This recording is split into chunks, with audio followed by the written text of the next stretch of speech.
Hello guys! Welcome dito sa aking channel, Kapalaran 888, Taurus.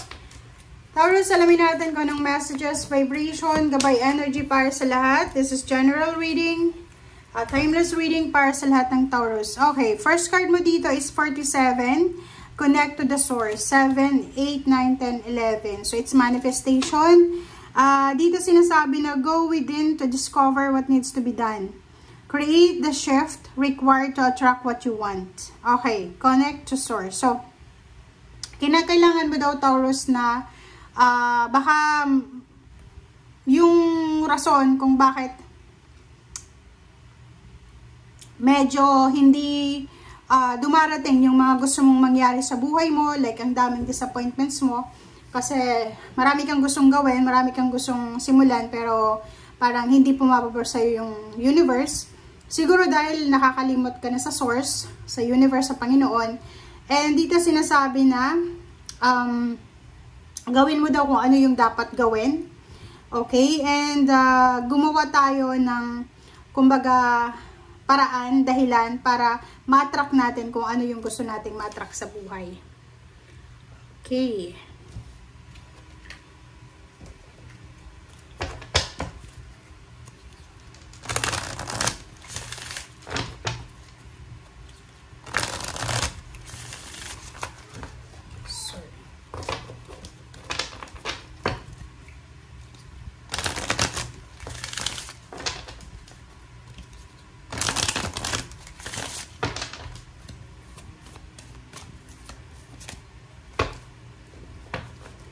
Okay, second deck natin is New Moon in Leo.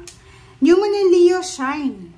So, Taurus, sinasabi ng baraha sa'yo na huwag kang mawala ng pag-asa. Kasi may mga Taurus dito na siguro trinay nila na lahat, diba? Like several years or several months na silang naghihirap, financial, apply dito, apply doon, pero hindi matanggap-tanggap. Nakikita ko sa'yo dito na huwag kang mawala ng pag-asa. Okay, yun lang. Yun lang ang sinasabi ng shine card na yan.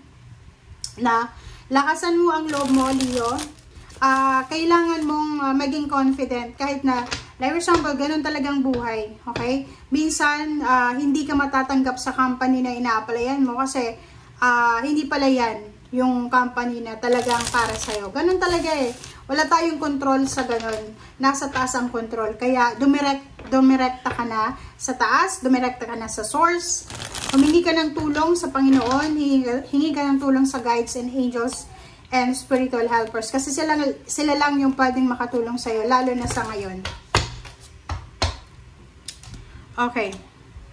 First two cards natin is Page of Swords and King of Swords. So, nakikita ko sa'yo dito na meron ditong Taurus na naghahanap sila ng rason talaga para makapag-move forward na. So, nandito yung Page of Swords. Maybe air signs, Gemini, Libra, Aquarius ang posibleng makatulong sa'yo para makaalis ka na dyan sa stagnation na pinagdadaanan mo. Or, kung ano man na suffering sa meron ka sa ngayon, sinasabi sa'yo na may posibleng balita, may good news, confirmation ka na matatanggap na pwedeng makatulong, pwedeng makatulong sa'yo para makaalis ka na dyan sa lugar na yan.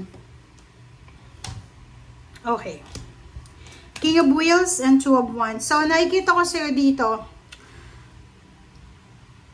Ang sinasabi ng baraha sa'yo dito, if you are Taurus na sobrang pagod ka na sa paghahanap buhay, pag-a-apply ng trabaho, pagta-travel, yung parang hinahanap mo kung saang lugar ka swerte, sinasabi ng baraha sa'yo dito na kung ano yung available sa ngayon, Taurus, pasukin natin hanggat na hindi yan nakakasama sa atin or makakasama, hanggat na hindi yan illegal. Yung Two of Wands, sinasabi ng barahan na parang half-hearted ka, 'di ba? Yung parang gusto mong magtrabaho dito sa company na to, pero yung kalahati ng puso mo ayaw mo, parang gano'n. So, sinasabi ng baraha sa'yo na kung ano talaga ang available ngayon sa harap mo. Like for example, nasa probinsya ka ngayon, kung ano yung available dyan, yun, pasukin mo. Kasi sa panahon ngayon, kahit sabihin natin na kapag tapos ka, sobrang hirap talaga makapaghanap ng trabaho. Okay? Knight of Cups, if you are Taurus na yun, naghahanap ka ng trabaho, naghahanap ng love life, may mga good news ka na matatanggap or may mga balita kang matatanggap na pwedeng makatulong sa'yo para makapagsimula ka ulit na mangarap, 'di ba?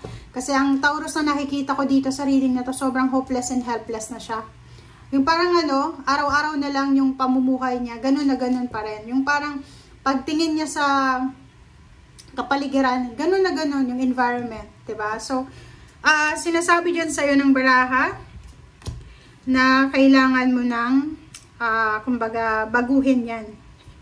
Queen of Wands and then Seven of Wands. So, sinasabi ng baraha, if may trabaho ka naman ngayon, Taurus, ito naman yung sinasabi siya ng baraha. Kung may trabaho ka, mahalin mo daw yung trabaho mo.